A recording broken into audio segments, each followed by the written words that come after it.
Episode of L5R Lounge. This week we have a special episode because we got some stuff going on besides just the gameplay.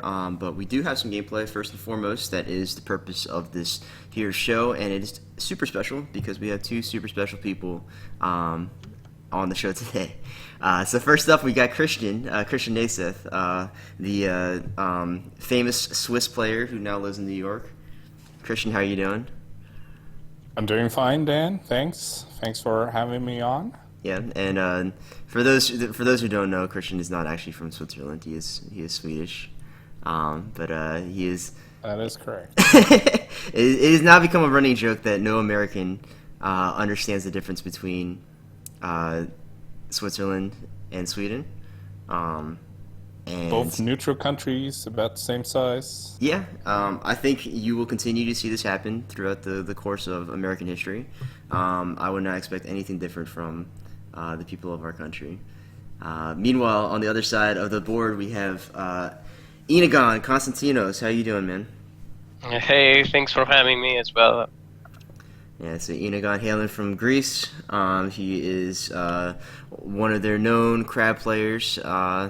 Wonderful guy. Got to meet both these guys at Worlds last year, and really just sit down and talk to them. And they're both excellent players, both cool people. And we're here to play some L5R between Crab and Unicorn. So we're gonna go ahead and talk about the list that you guys are gonna play today.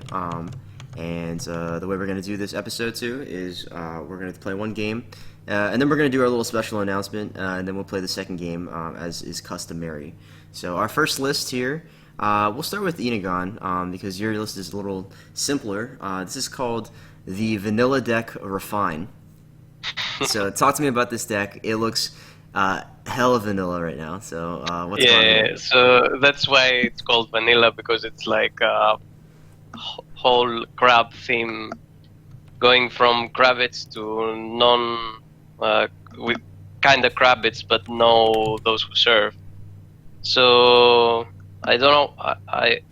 I won't say that this is the best crab list, but I will say that I think my list is like the most consistent crab list I have seen so far, and that's because I'm not using any berserker theme. So it's like only pure stats on the board. Okay. Yeah, so I noticed that you do have Casada back in here. I know Casada is definitely a card that, he's probably the coolest crab card, in my opinion. But at the same time, he hasn't been seeing a whole lot of play because of just like the wide style that's become popular in the past few months, as well as the Berserker stuff. So tell me about Casada. How's he working out for you? How does he fit into this meta? So my first edition of the deck was like I wanted to build something mid-range, but kind of hybrid, along with the small guys and 3 Kunilabs and stuff like that. So the characters I chose in the beginning was Kisada and Oushi, and mainly because Kisada has the cancel effect, so I can easily Tetsubo a big guy, whereas like he attacks, he has a big guy, I attach Tetsubo, and he cannot respond to the Tetsubo effect because his first action is going to be cancelled. All right, yeah, and so I also noticed here that you're running City of the Rich Frog. So, for most decks that are going a little bit wider, this is the province you want to run. But why do you think that this is good for this kind of crab too? I think City of the Rich Frog is like the best card at the moment for crab, because you can flip your holdings very fast, and there are so many holdings that are very, very powerful on turn 1. Let's say Kunilab on turn 1 is like very good because you can easily break through 2 provinces, and also you have keepers. So seeing more cards means more keepers, and there's also Hida Guardian, and having many holdings just on 1 province, it's like making Hida Guardian very good. The downside of Rich Frog is like people can attack it for free, But this is where I go to Usin, and so even if people want to attack me, they have to face Usi's effect as well. So maybe they don't want a poke attack. Okay, cool. Yeah. So, I mean, definitely looks very standard crab, but it's been a while since we've seen this kind of crab, do well in the environment. I know that you've been doing pretty well in like the online tournaments and stuff. So, glad to see this kind of deck make a return. All right. So, One thing that I see you chose not to run is the crab eminent province. I really think this province is bad, but Mozi disagrees with me, so maybe I'm wrong as well. I'm not sure. So Crab has a very bad matchup against Scorpion, as it always has. So even more dishonor effects coming from Kunilab, and adding one more makes it even worse. And I can see that the meta is now shifting back to noble sacrifice. So buying a student of anatomies for free and giving him 2 fate just to be noble, I don't see the value from it. okay, cool. Makes Yeah. sense. All right. So, Christian, let's go ahead and talk about your deck. So, your deck is definitely anything but standard, right? So, this deck is called Super Adventure Club. We've seen a version of this deck a couple weeks ago for sure, and it has become very popular because it's very different for a unicorn deck. So this is out of Shiro Shinjo. Talk to me about this deck, and talk to me about specifically this year card Scattered Terrain. Yeah, so I mean, this deck didn't really exist until the first pack of the new cycle when they released Scattered Terrain Voidlock card for a unicorn. It cost 4 fate. During the conflict phase, you can choose an opponent, and if that opponent controls at least 4 face-up provinces, you may attack that player's stronghold that phase. So that is basically what this deck tries to do. It pokes, flips provinces until you've revealed 4 provinces. Then you play Scattered Terrain, and you throw everything you have at your opponent's stronghold. So the deck basically revolves around that card. So we have Scorpion Splash for Forged Edict to protect this very expensive event, Scattered Terrain, and also for calling in favors to steal annoying attachments like Talisman, or in this matchup, probably Watch Commanders. But basically, we just want to force our Scattered Terrain to resolve so we can attack my opponent's stronghold. And after that, we have a lot of cards that just boosts military, like there's 3 Curved Blades, 3 Fine Katanas, 3 Uji Tactics, and just a lot of military boosts. Everything try to just force that one conflict. So you really only need to win a single conflict in this deck, which is the stronghold break. Yeah, so I guess the rest of the turns, like you said, are spent scouting out provinces and just I guess maintaining value. So one of the things you mentioned that it is on Scorpion Splash, but I guess one of the problems with Unicorn is that they're not really known for their courtiers. So talk to me about how you had to make changes to your Dynasty deck to accommodate for that. Yes. Yeah. So actually, recently there has been a huge influx of courtiers in Unicorn. Some are good, well, at least okay, but they all have the courtier trait to enable Forged Edict. So we have the Merchant of Curiosities, which is a 1-drop and basically cycles card. So you can discard a card to draw a card, which is also very good to find your Scattered Terrain or your cancel pieces or important conflict cards. So, and then we're running Seppen Truthseeker, one of the best courtiers in the game, which is neutral and also draws cards, which is good. and it also runs Waystation Trader. Waystation Trader is an okay courtier. It costs 2, it's limited, so you can only buy 1 each turn, which is kind of fine. You're not running any other limited cards in this deck. And it can steal fate from your opponent or force them to spend their fate unwisely. But most of these are just low-cost courtiers to enable Forged Edict, so you can force your scouted terrain to resolve. All right, cool. Yeah. So one thing, I know one card that came out recently that I have been surprised to see you not running this list, but I know that you have some strong feelings about it. Is Countryside Trader. So talk to me about that card. How come it didn't find its way into this deck? It is it's a 2-cost conflict character, and since you're not really interested in getting some kind of repeat value, and that one is super expensive. It costs 2 to play, and it costs 1 to activate, and it really only gains you value if you do something like Restoration of Balance. I'm not a big fan, so I want to keep my conflict side as cheap as possible. So except for Scouted Terrain and Cavalry Reserves, basically everything costs 0.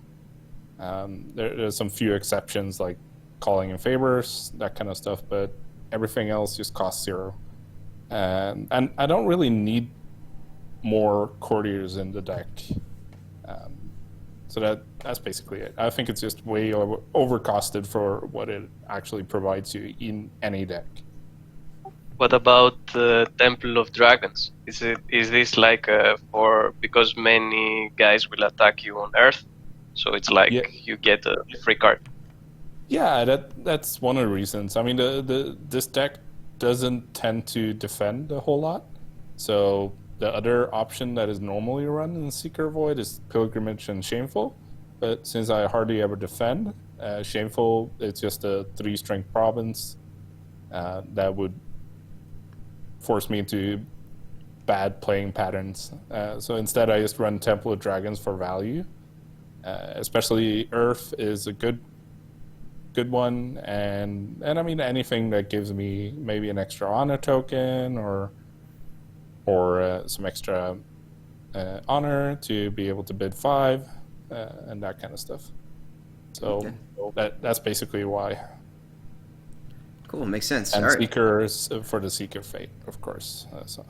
Also, Scouted Terrain is good against eminent provinces, because you against my deck today, you're gonna be 1 province ahead.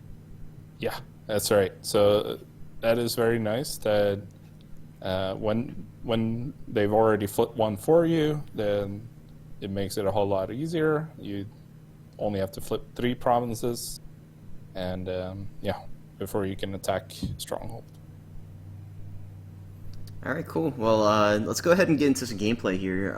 That way we can see these decks in action. So if you guys want to go ahead and start up, go ahead. Yep. Good luck. Have fun. Good luck. So from my deck, I usually just put Consordu on Stronghold. That way I can, if they hit Border Fortress, I might be able to flip that to military or flip an opponent's province as needed. I don't think I need to explain that I put Kuni Wasteland on my Stronghold, because it's That seems sensible. This card is just amazing. Yeah, it is a very, very powerful province. Very good as a stronghold province for sure. I'm gonna address some questions from the chat right now. Shooter in chat saying, Christian, have you considered cutting that bad Yasamura card? I'm sure it will help. And Shinjo Turk also suggesting you should switch it with War Dog Master. Yeah, I've considered it. I think I'm gonna keep it in. Yasamura it's a fair and balanced card. It is the kind of stuff that, well, it could cost 1, right? That would have been a little bit more balanced, I think, but I think that is one of the strongest cards for sure in this deck. I mean, both Yasamura and Tetsuko can be quite oppressive, and so keeping those in the deck are definitely key.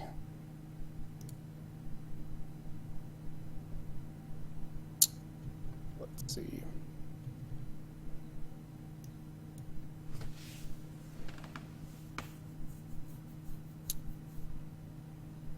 So related, you can see what the Ritz Frog is doing for me. It's like hit a Guardian on turn 1 gives +6/+6. Yeah, pretty insane Yeah, that you get it's so crazy. much. You get so many stats from this little one drop for sure.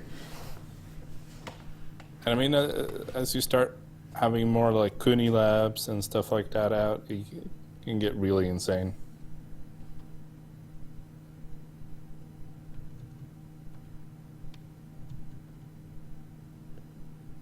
So basically what I'm trying to do here is just pick the good rings, flip some provinces, and I don't really care that much about winning. Winning is of course good, but I'm not going to invest many cards in trying to do that.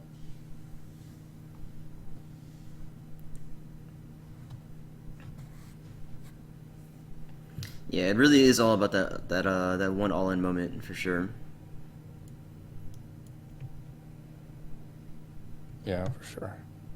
So here, let's see what happens here.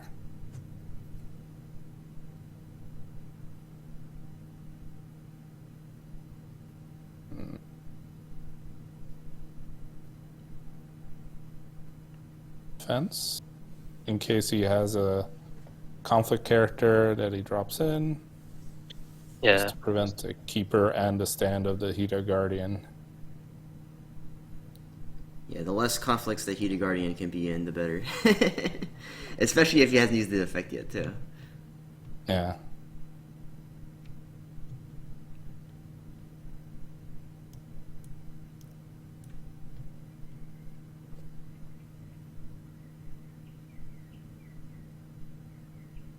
Well, worth a shot.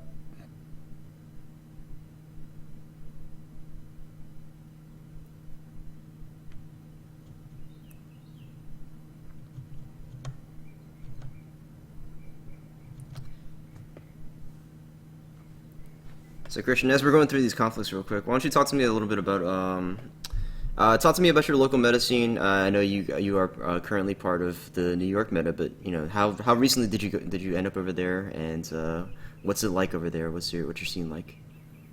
Yeah, so I used to living in Sweden. I moved to New York in August or July, August last year, and started going to the meetups at the Carcosa Club.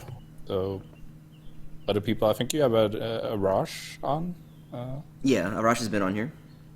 as well. He's also part of that meta, and it's a very nice meta. I mean, can't really meet up as much right now because of the coronavirus and all that, but yeah, we have fun. We're usually all from like 5 to like 15 people. Let's see.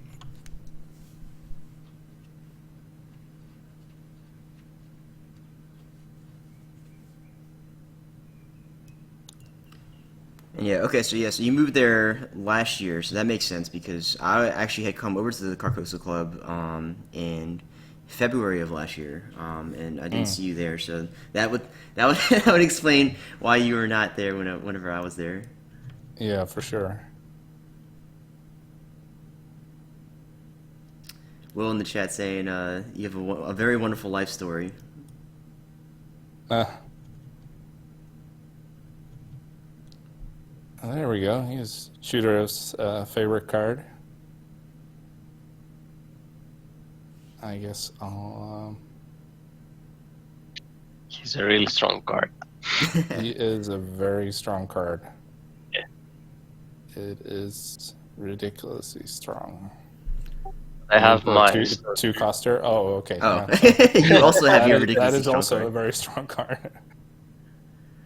Yeah, so Enegon, talk to me about Student of Anatomies. Obviously, this card has made a huge impact on Crab's strength right now. And for a while, I remember Crab was almost like allergic to running Student of Anatomies. Because I remember the card came out and they were like, we can't fit this card in our deck. I don't know where to put it. And then they just never put it in until I guess really until the Kravitz deck started showing up, right? Yeah, I think that was a mistake actually. Student is a real powerful card, and back then we had to play Cloud, so he's like a cloud on a stick, and he also blanks the bird as well, so that's a really good interaction there.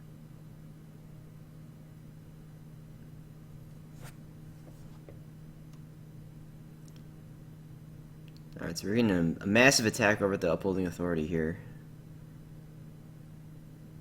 Indeed.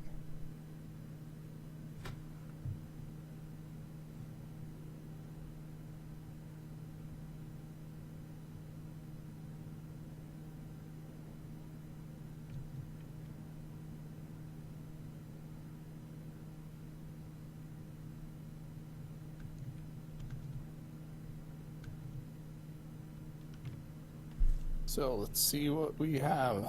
Oof. Beta Crab, Rebuild, Flaton, Tetsubo. Oh, Lots of good stuff in there for sure. there is a lot of good stuff in here. 2 common causes, 2 fight-ons. Yeah, and he has an insane board. The reason I attacked with so many guys, I was like, okay, I will sacrifice some of them before your attack, so it's fine if I attack.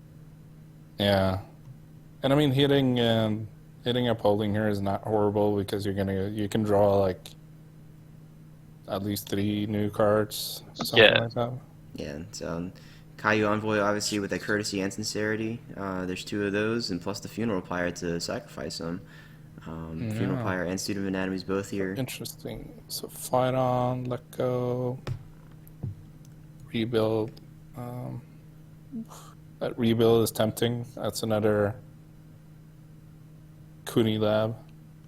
Yeah, so I guess walk me through your thought process here. You know, what's the most detrimental thing for you whenever you're attacking Stronghold? Yeah, so I mean skill is of course very detrimental.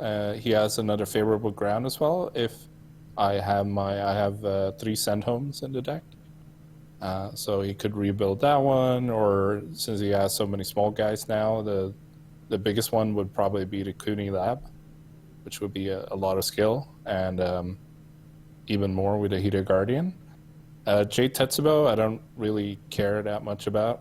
He can pay 2 fate to kill my Yasamura. Doesn't really matter either way. He has 4 stands. Defend Your Honor, I run 3 Stay Your Hand, so that's fine too. So I think I'm just going to go ahead and take the rebuild here and call it a day.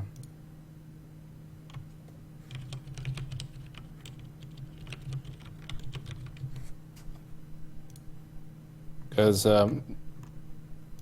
there's no way he's going to be able to break my Stronghold this turn. So the question is if I can push for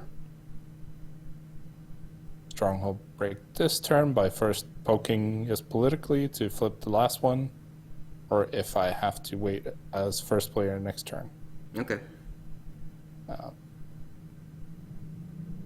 See, the last one should be Midnight Rebels, which will bow my Yasamura problem. You already flipped them. Right. Sorry, I missed that. So last one is Shameful Display. So what I'm gonna do is that Watch Commander is actually mine. Makes sense. And then we're gonna flip that one.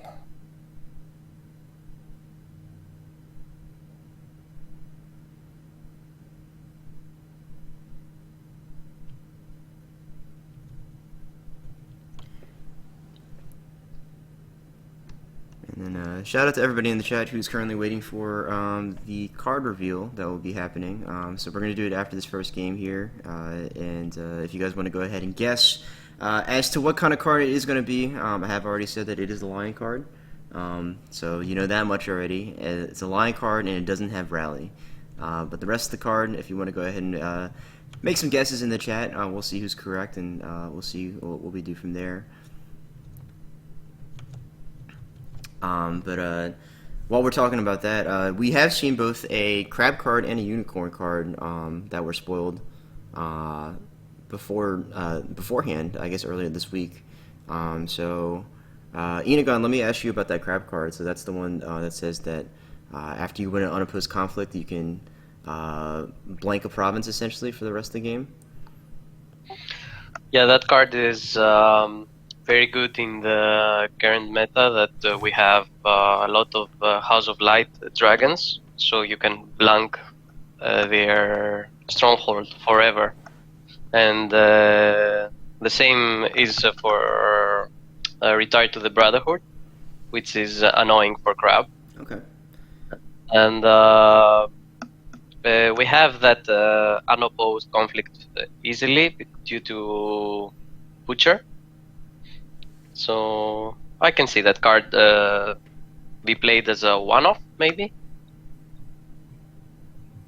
Okay, yeah, that makes sense. So, yeah, I mean, obviously the ability to blank a province forever is really powerful, right?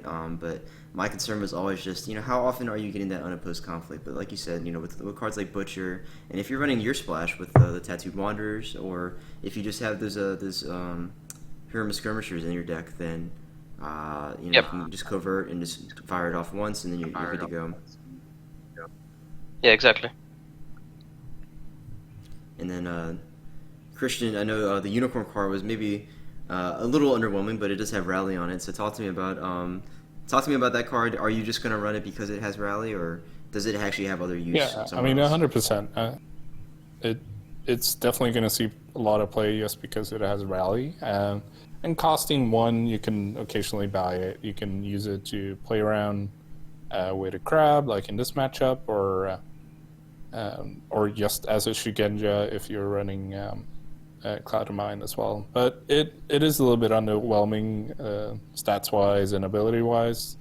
It's the ability is very restrictive, and it costs honor. It's understated, so but it's fine.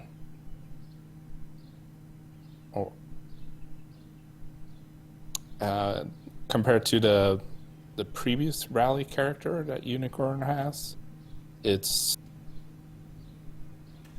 okay. It's better than Twilight Rider. I actually forgot that Twilight Rider existed for a second, or at least that Twilight Rider had Rally on it. Just because I never see it, right? Or I guess here it is. I say that and it just shows up immediately.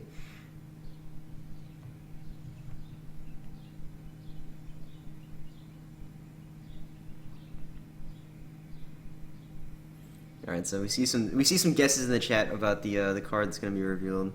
Will says it's going to say, if you control a commander, draw 3 tactical ingenuity from anywhere and place. And place 3 in service to my lord from anywhere into your discard pile. That seems pretty good. I would like that card. Meanwhile, Tomoya in chat saying 7 Fate event, action, lose the game, gain 25 honor. That's a good prediction. Actually, I think Lion are in a good position at the moment, by the way. Yeah, I think Lion's in a pretty good spot right now. They have some pretty solid cards. We'll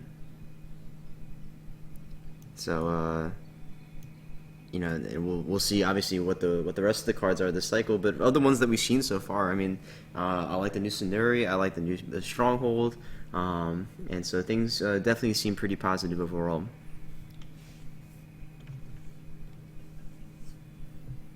And in chat saying yellow event negation.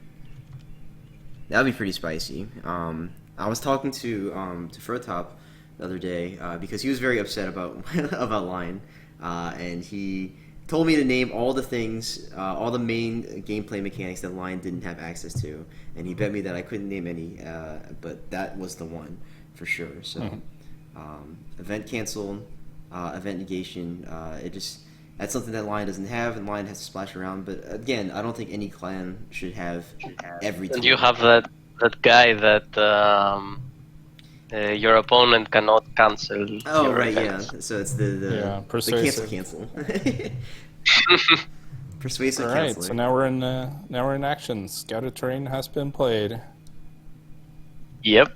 All right, so now See what happens. It's this the is very Urgas much the moment of occasion. truth. And playing against this deck for sure, I've noticed that this deck is terrifying to play against because you can just die out of the blue, right? And so here's a situation where you're coming in with 18. Enegon obviously going to be able to match the numbers because of the Kuni Lab, but oh man, this is spicy. Let's see what happens here.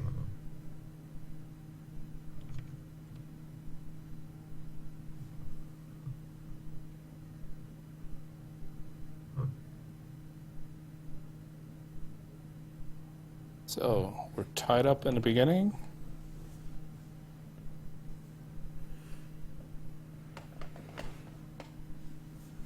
Oh, and you drew a second watch commander.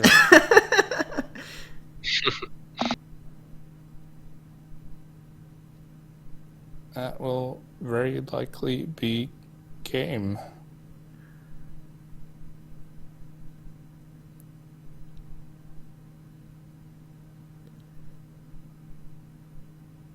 Because I'm going to be able to play 2 cards.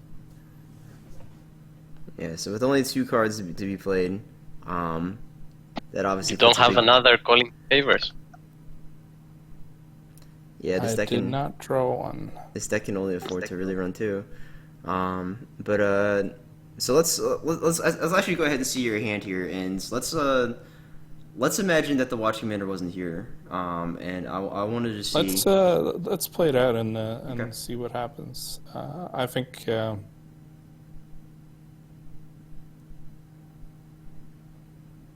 I can play 2 cards to get up to breaking at least,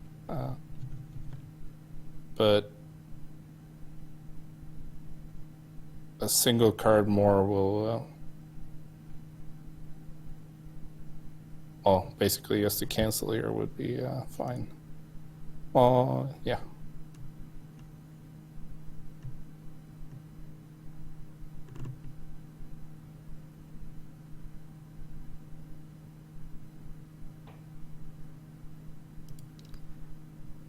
Yeah, so I'm seeing that you're going with Uji tactics here.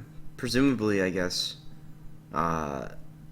that's more raw skill than just doing cab reserves in this situation.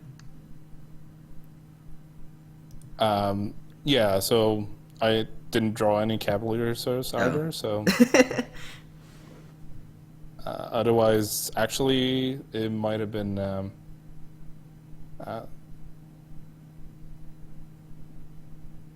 more skill to just put Shono into play, Okay. or yeah, that would probably give me more skill than a single use of Ujik tactics. But what really killed me here is the watch commander. Yeah, for sure. And And so this is it. I guess one thing that I did want to ask you about is so you said that you didn't have cavalry reserves, but I also noticed that in your deck you only have 2. Is there a reason that you've gone to less than 3, or? Yeah, I mean, you usually can't really. You're only resolving it on the stronghold, and you usually don't have enough in the discard to resolve twice, or you don't really have the fate either way, because you need to play scouted, which costs 4, so you can't really play 2. Okay. So, and by that turn, if you have 2 in your deck, you're most likely drawn at least 1. So, at least from my point of view, you don't really need 3 cavalry reserves. Okay. There's so much military skill from other from other cards here. So if we look at what, let me discard all. Oops, discard. So Oh, okay. let's look at what I had in my hand. So I had another, I don't know, 20, 30 military skill, right? I had Bonsai, Curved Blade, Ambusher, 2 Wayfinders, 3 Wayfinders even. Oh wow. Okay. So yeah. So you could have played, I guess, all three of these Wayfinders for all three of these Wayfinders for free. The Yep. Curved Blade, Ambusher, like you said, and then done all three of the Ujik tactics afterwards, and you would have gotten to probably like what, like 40, 50 maybe. Yeah. Because I mean, infantry get +1 as well from the Wayfinder. yeah, I mean, I wouldn't have, of course, wouldn't have played in this Ujik tactics in this way because I would have played all my characters Right, first to give the maximum value from them. So we are probably looking at a total of like at least like 60, 70 skill, which probably would have broken if you didn't have that Watch Commander. Yeah. So Crab can definitely get high in numbers, but they can't get to the to those kind of numbers, at least not reliably. So, but yeah, cool. I mean, I guess we see now, Watch Commander definitely a pretty big thorn in this kind of deck's side. Whenever you have to play a lot of cards in conflict, and you have a card that says you lose an honor every time you do it, that's definitely very powerful. So if you had seen, I guess, the second calling in favors, did you have another Watch Commander Enegon or no? Yeah, let me discard my heart. Oh, okay. You had the third one? Yeah, so there's like no way you can get through 3 Watch Commanders with the kind of skill that Crab can put up as well. You have to do /discard 11. Yeah.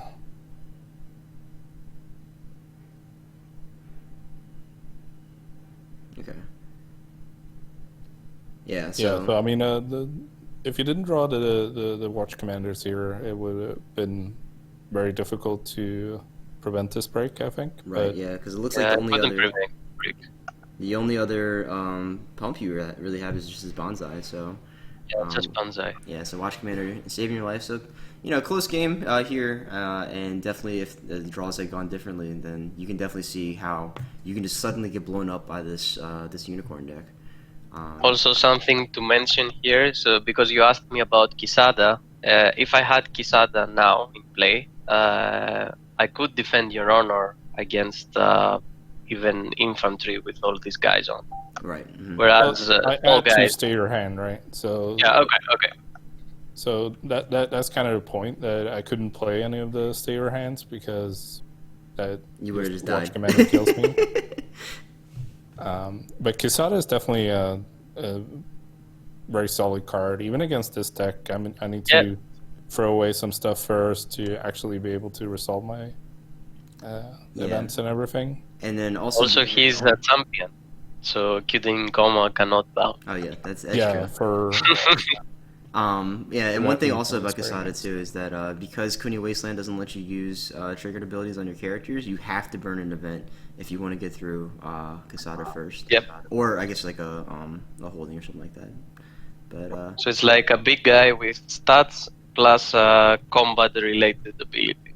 So I don't see why not playing him. yeah, for sure. Yeah, All that right. makes sense. So before we go on to game 2, I guess we're going to go ahead and take a quick break here so we can do this card reveal. So for those of you watching in the chat, go ahead and let your friends know that it's time for the reveal. If you are in here, I know I see some Lion folks in here who probably ordinarily wouldn't be watching, but we do have this this wonderful card here to show you. So let's go ahead and do it in a second. So, let me make sure I do this correctly. Let's see. Alright, so, the line card for you guys. This here is just plain breakfast, right? This is not the line card. So if you guys are enjoying yourself this fine morning or afternoon, whatever the case is, make sure you get some wonderful stuff to eat. Make sure you're calling your mom too, because it's Mother's Day, and tell her about the wonderful spoiler that you're about to see on this here stream. What did I eat for breakfast? I had just some toast and bacon. I didn't have any eggs, but. All right. I know you guys are waiting for this card, so we'll go ahead and show it. It does not have rally on it, and it is not a conflict card, although it interacts with conflict cards. It is not a unique character. It is not a holding, but what it is this thing right here. So here we have it, Master Tactician. It's a 5-cost character with 5 military, 5 political, 3 glory. Got those hot Yokuni stats. And so it's Bushi, and it's a commander. All the things that are wonderful in the world of Lion. The artwork is also pretty good. It's a guy playing with a Go board. Or he's playing Go, I guess. So he can give Ide Tadaji a run for his money. But his text says, during conflicts in which this character is participating, if there is a battlefield in play, you may look at and play the top card of your conflict deck as if it were in your hand. You cannot play more than 3 cards per round this way. And his flavor text says, it is neither war nor peace, only order and chaos. Akoto's leadership. And so, Wow. this is this is certainly a card. It is, I would say this is a very, very, very strong card. So, Christian, Christian, let me get your thoughts on this card first. Yeah, I mean it hits all the bases. It has very good stats, balanced stats. It has 3 glory, which normally would be a downside, but then it has that little commander keyword which says that, well, I can play 3 SPR / like let go, not quite as good, but so it turns that 3 glory from a detriment to an actual perk. So you're going to see him be an 8/8 more often than not. And Bushi is nice because you can use Call to War. And card advantage is always good.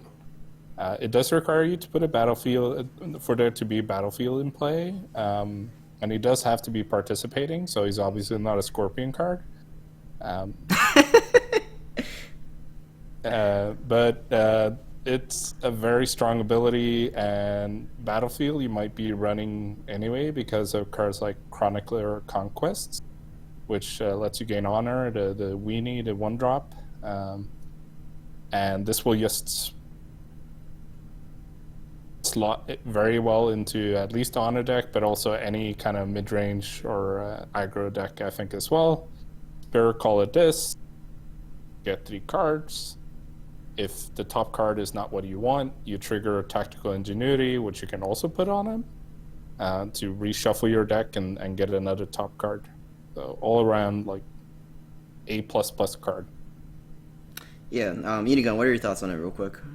And then I'll I think I agree as well. The only downside I see to this guy, it's like he cannot stand with in service to my lord. Oh, no. So aside, yeah, he cannot stand. But aside from that, I think he's gonna be in every Lion deck from the moment he's released. Yeah, for sure. I definitely think this service? card is really strong. I think the biggest limiting factor for sure is going to be this battlefield requirement. But we've also seen that from some of these honor decks that have been showing up recently that it's not that much of a requirement. So there's some things that are battlegrounds or battlefields rather that you wouldn't expect to be battlefields. So stuff like Favorable Ground that people forget about, Dishonorable Assault, the province. That one's also a battlefield. You also have like cards like Prepared Ambush that you can be running, and Staging Grounds too. So there are definitely battlefields. I'm sure there's more that are coming out in the near future. So you just have to make some modifications to what your deck looks like in order to actually get this going. One thing, a couple rules clarifications for those who are wondering. I checked with Tyler on some of these, and first of all, it says 3 cards per round. That does not apply or it applies per Master Tactician. So if you have 2 Master Tacticians, that's 6 cards you can look at.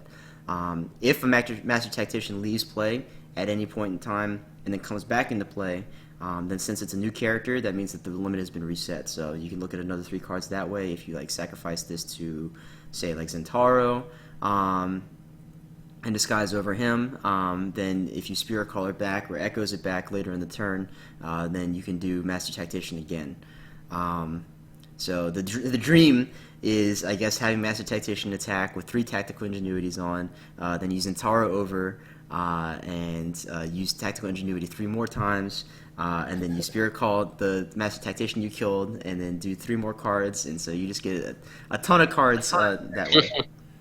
No, I mean, I think this is a really, really, really good card, and I'm blessed that FFG has given this card to me. Chat, I know chat's really excited about it right now. So, yeah, people saying non-unique makes it sad. I think that it's both a blessing and a curse to be non-unique, because you can have multiple of them, and if you have multiple, then you're just, that's the nut, right? I think if you have 2 of these out at one time, then you can just you have all the cards in your hand at that point, pretty much. 2 of these guys on board, I think you're already winning the game. Yeah, for sure. Plus, and the stats are good too. So like, this is for so long. I guess Lion was plagued with that 2-cost stat line with the 2 military, 1 political, 2 glory, whatever the case. But now things have changed, and Lion is starting to get cards that have, I guess, good stats on them too. As far as where this ends up, I think that for sure this card has a home in the honor running decks.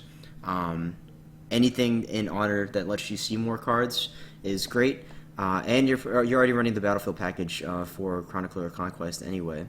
But as far as other decks are concerned, I think it would not be terribly difficult to find a home for him. At the very least, you probably want to put 2, but just the ability to see that many cards and have that much card advantage is really key in this game for sure. He's also a very good tower target. It's like a 5 for 5/5 with 3 glory, so it's an 8/8. Yeah, it's just that. Well, I guess for the tower part, that's when the in service to my lord part comes into play, and since you can't restand him with that, then it makes it a little bit more difficult to commit to towering him up. But Bushi, so you can still stand in with Fan and Command. Yep. Yeah, that is true. Service to my lord is definitely something that. Yeah, so you can stand with Fan and Command. You can use Call to War on him since he has a Bushi as well.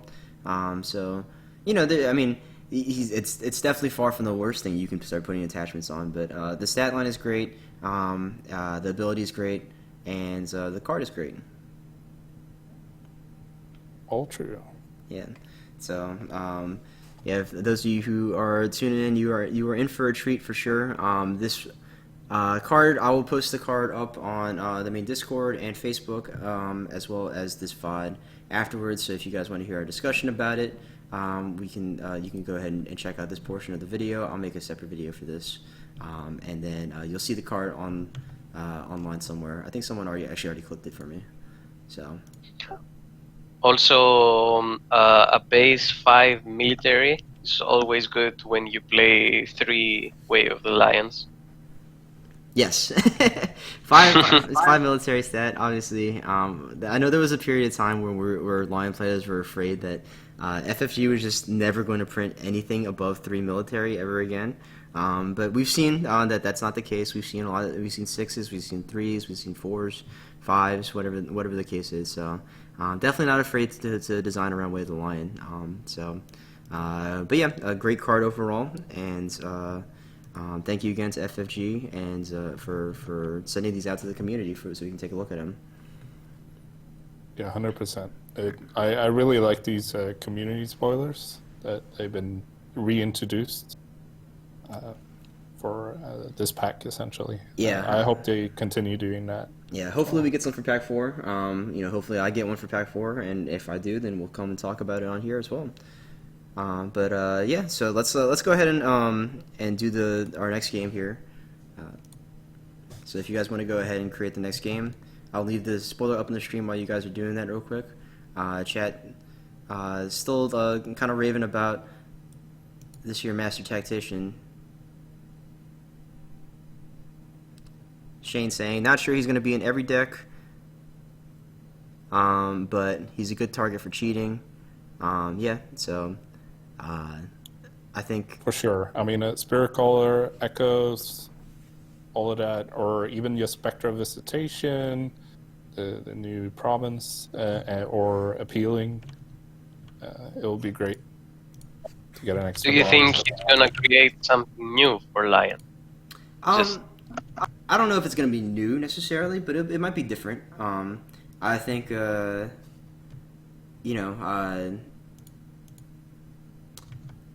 think that the mid-range deck has sort of fallen out of favor as of late because of some of the newer cards that have come out recently.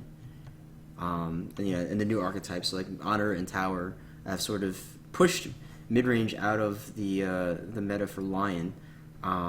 And just the way the meta goes in general. You guys can start the game too if you want. But I do think that with the new Stronghold, with some of the new cards, that mid-range could make a comeback. And as the meta shifts, we could see mid-range return to favor once again at some point in time. And that card is very much a solid mid-range card.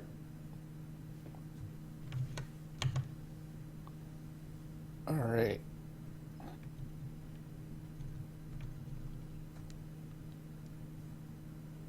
Yeah, I mean, I don't think it fits that well into like the Tower deck, but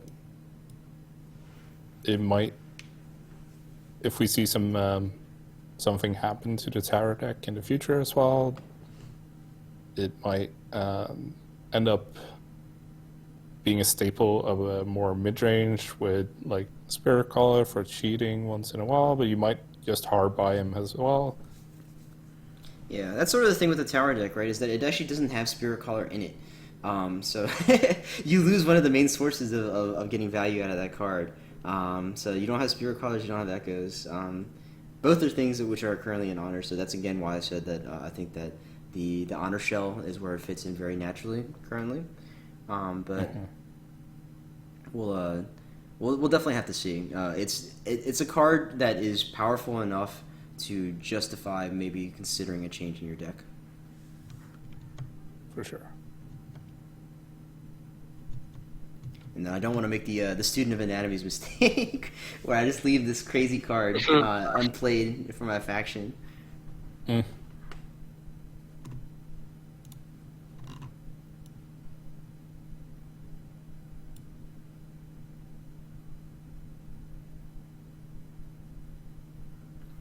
Yeah, someone else pinging me in the Discord right now, asking me, is the card viable? It seems way too expensive. 5 cost is very expensive, yeah, but I think if you budget your plays right, and then I think that you can definitely afford to invest in this kind of card. And if not, then you just invest in the stuff that cheats it out.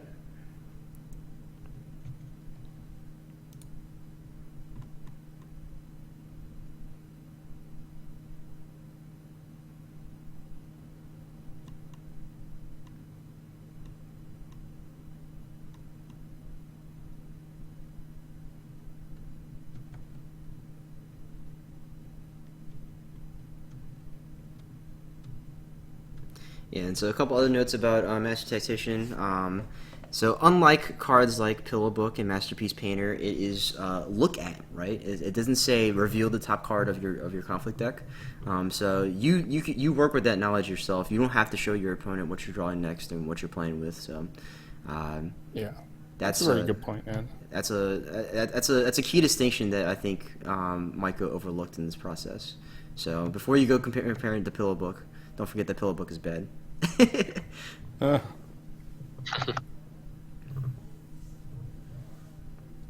Tamoya saying, makes HMT go vroom vroom. Yeah, I mean, this is certainly a card that you want to get in HMT. HMT definitely relies pretty heavily on these cheating effects.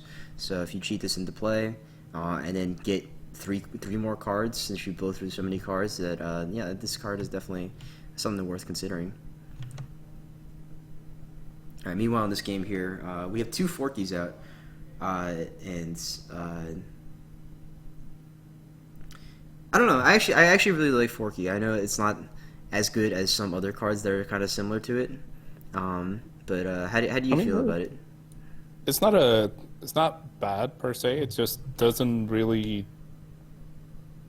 do that much for Unicorn at the moment. Unicorn can't really play a good courtier type deck to be able to play like for shame and that kind of stuff. And the courtier card that Unicorn got, Natural Negotiator, is very, very bad.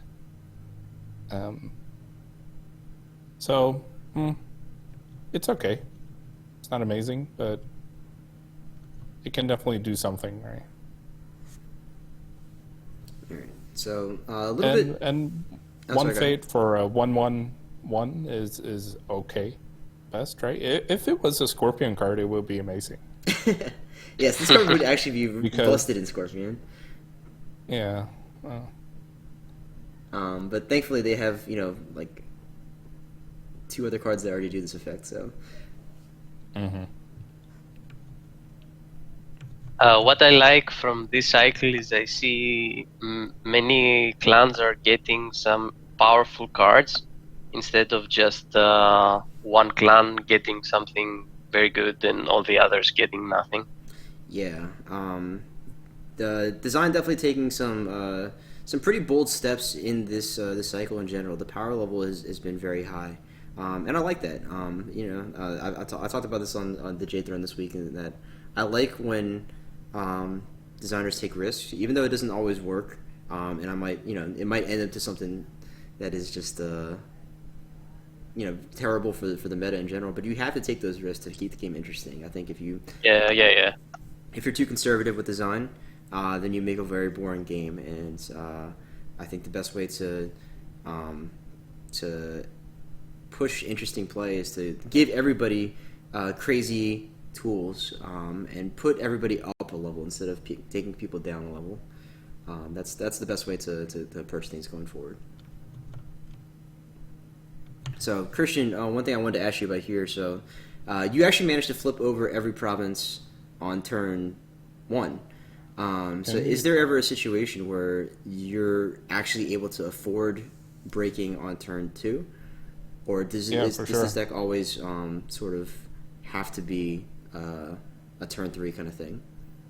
No, so for sure you can break on turn 2 as well. As long as I have 4 fate, I can break. Right now, again, we see a lot of skill on my opponent's side, which can be difficult, but we'll see if I can manage despite that.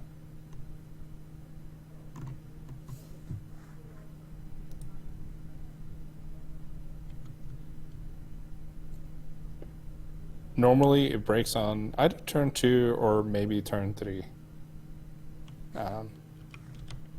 That's kind of the standard scenario.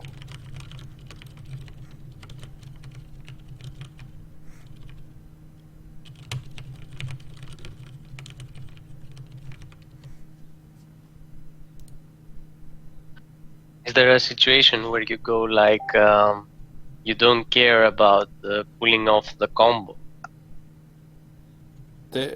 That has very rarely happened.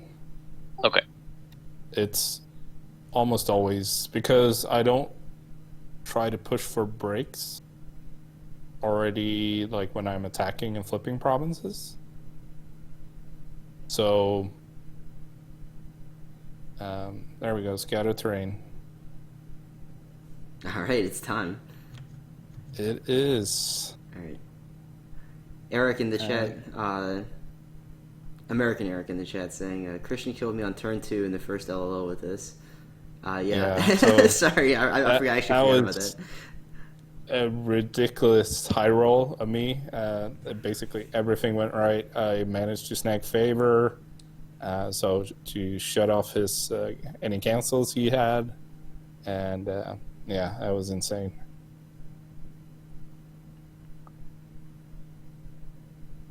So it can definitely high roll into the victory.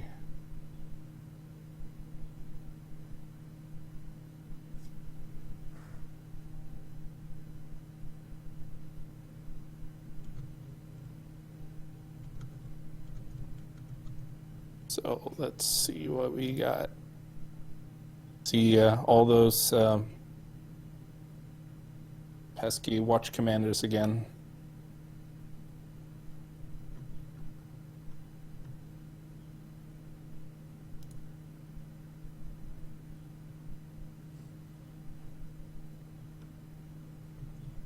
Here we have the first one.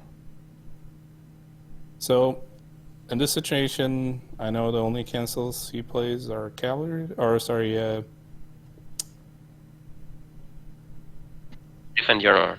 defend your honor. Thank you. And I'm currently up at 5, so I'm gonna go ahead and play my cheater card for one of the best cards in the game, for Taco Tetsuko, which hopefully is going to shut off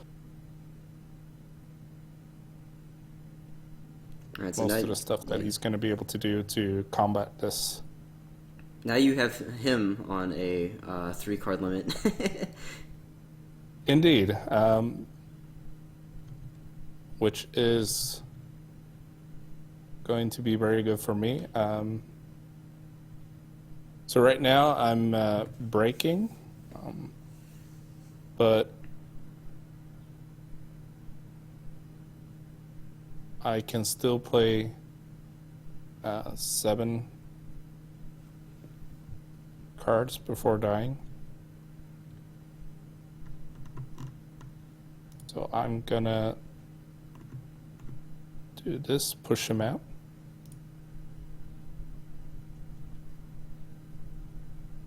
Challenge on the fields are also very good in this kind of scenario. I see he got his 1-off variable ground in his discard, so he could get back in.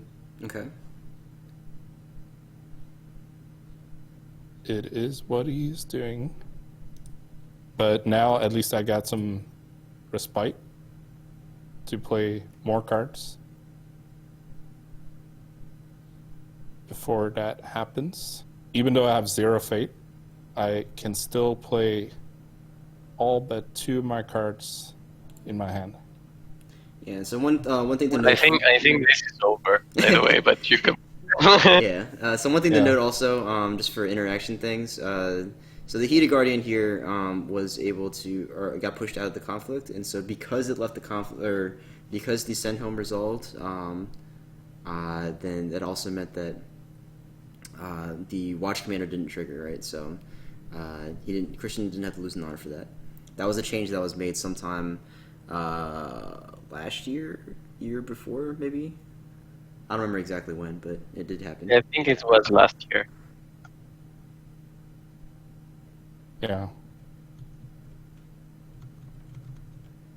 So that was my last push out, so he's going to be able to stay in, but I can still play 7 cards, and he can only play 1. So I'm going to go ahead and do the Ujik tactic. Let's play him out and let's see what happens here. I want to see his number. Yeah, the last one is a rebuild for Kuni Labs. So let's keep playing cards.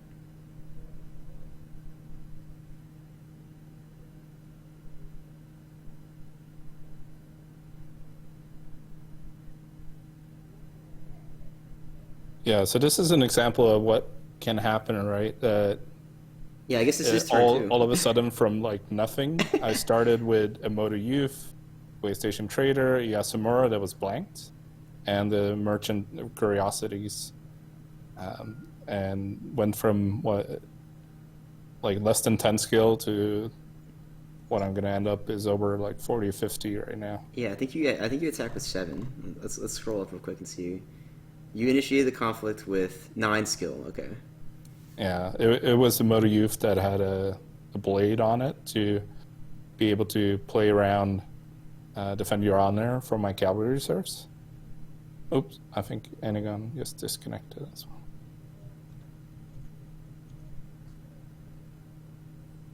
Oh. Are you still here, Constantinos?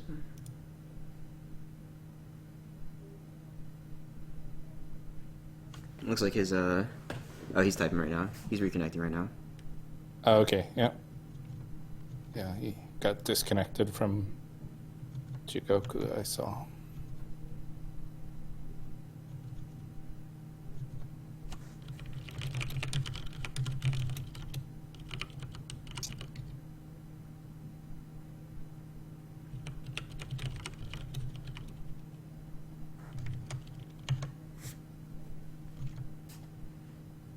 But I think the only thing that he had left to do was a Heater Guardian activation to give someone +6/+6, which would still put me at more than about 10 military skill over breaking. Yeah, let's see if he reconnects in a second. But yeah, I mean this is what I was talking about, right? Where you just like you never feel safe whenever you're playing against this deck. Like sometimes just you die. I don't know how else to put it, right? Like it's just like all these cards come out of nowhere, and it's very difficult to attack. Back. Okay, there we go.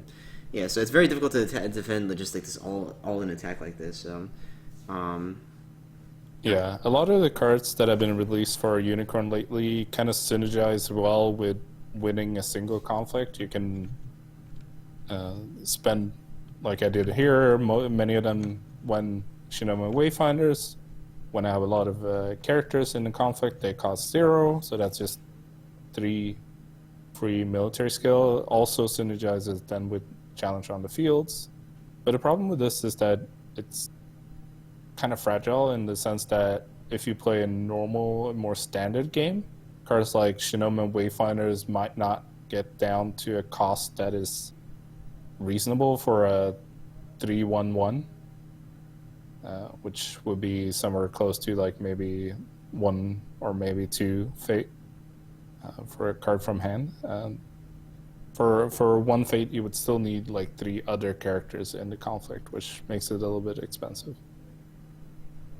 But Also, when you only care about breaking 1, then it doesn't really matter, right? Mm-hmm. You just throw everything at them. I think I could have defended that if I had remembered you could bring the Chuko in. Oh yeah, the cavalry reserves there. Yeah. I think if I blanked her after you brought her in, and let me discard my hand. Yeah. So I could actually play all the rest of my cards that do give something. Yeah, so here definitely for sure, like you would have had Bonsai, Assassination, Tattooed Wanderers, and Bonsais. So that definitely would have helped for sure. And so I do have another. Let's see. Let me discard my hand too, but it's basically just 2 Fine Katana, a Curve Blade, and a Bonsai as well. So I did have 11 more skill in hand. Okay.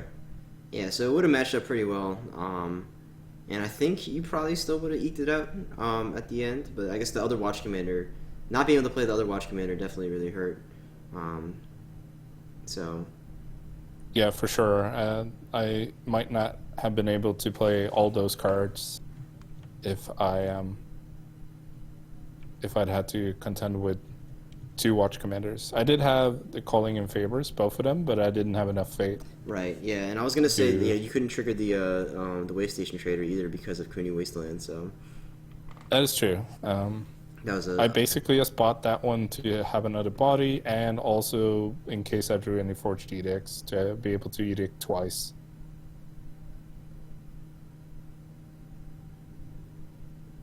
But I did not draw any extra. Yeah. But yeah, no, I mean, I think that's a pretty good representation of actually both decks. You know, I think this somehow, some way, without it being scripted, pretty much every match that we've had on this show so far has been, I think 1-1, except for Fro. Fro lost 3 games. He was the only person who played 3 games, and he lost all 3 of them to Unicorn. So. Maybe saying something about him. We'll see. But yeah, so I guess let's talk a little bit to wrap up about.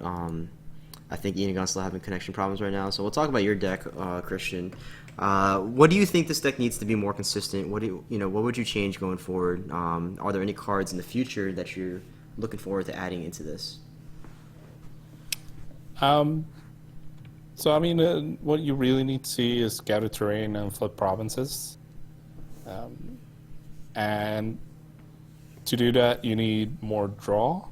Unicorn doesn't really have... They have Spoils of War, which is pretty good in the standard kind of HMT deck. But in this one, I hardly ever win conflicts, so that one doesn't really work. More draw would really help this deck. Stuff that is like cheap draw, and I really would like to be able to replace some of the less good courtiers, like Waystation Trader. But then we'll see also what happens when Forgery comes out. Forgery for Scorpion might be. Oh right, yeah, the one cost cancel. Yeah, so I mean, now it is kind of interesting in that maybe you can rebuild the deck when that comes out to splash for Forgery instead of Forged Edict. Then you don't need any courtiers. You just need to be able to be below in honor. So that's an interesting idea. But it will also make the Scorpion matchup more difficult because right now many Scorpions are still playing City at open hand, which means you have more cancels, especially if you can snag Faber. You have access to more cancels than they do. But I think this type of deck, it's fun to play for a while, but it is pretty fragile. You could just have the scattered terrain could be your 3 last cards, and it is not built up for the kind of repeated value that most other decks get. So if you don't draw your scattered terrains, it's not going to go well for you. It's the first combo deck that we have. Yeah, definitely one of the first. Yeah, for Unicorn at least, it's definitely the first. Crab still has tomato. Yeah. And Crane, we have seen Eric, the previous Shogun. He illustrated the kill combo with Kikira Yoshi, which is another one, but this is the first one that Unicorn has had. Yeah, for sure. It's something to spend all that fate that you're providing or provided by Shoshinjo. Yeah, and that's why I like the Scouted Terrain card. I feel like this is finally a good payoff for Unicorn. That's not just cavalry reserves, right? So it's cool to see a card this interesting. But then again, it's also kind of a little bit a weird deck, right? You don't really care about winning any conflicts. You just poke, and then you play this card and dump your hand on the table, and then you see who gets the bigger red number. Yeah, for sure. But that's sort of the nature of combo, right? Is that when you're playing combo, you're playing a different game than everybody else. You're trying to play your own game and then win under your terms as opposed to the standard rule set, I guess. So, yeah. All right, but yeah, for Enegon, since you are back, how do you feel about Crab right now in the current meta? Do you think that this is the best deck that you're playing right now, or do you think that there are I guess better ways to play Crab, and what do you see from Crab going forward? I think Crab is the best clan at the moment. We don't really have a bad matchup except maybe Scorpion. I haven't really had a good test against powerful Scorpions, but I think we can beat them as well. We have so many draw power, and we can bid low even in turn 1 and get some honor ahead of them, and then we can break with Butcher and them having to say unopposed and losing more honor from their unopposed conflict to just play display of power. And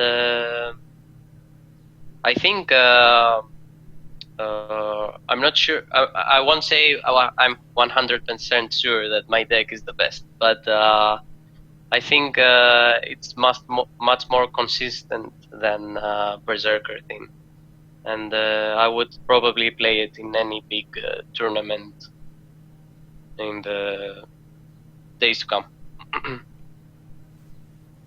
Okay, cool. Yeah, and so that'll wrap it up for this episode. So before we close, I'll let you guys do any shout-outs that you want to do. So Christian, any shout-outs for you first? Shout out to the Carcosa Club, I guess. Otherwise than that, shout out to my mom, Mother's Day. Yes, happy Mother's Day to everybody, all the moms out there. Enegon, I know you probably want to shout out the Greek local scene. I know you guys have been doing some pretty good content lately, and you've been doing very well in the World Cup as well. So yeah, we will try our best this time to win. All right. Well, let's go ahead and close it up there. Thank you guys for tuning in. And again, if you missed the VOD for this, then you'll be able to see it on YouTube or on Twitch in my highlights. And then you can take a look at the spoiler that was shown on here, and get a look at some of these decks. So thank you guys again for coming on, Christian and Konstantinos, and we'll see you next time. Bye-bye. Bye.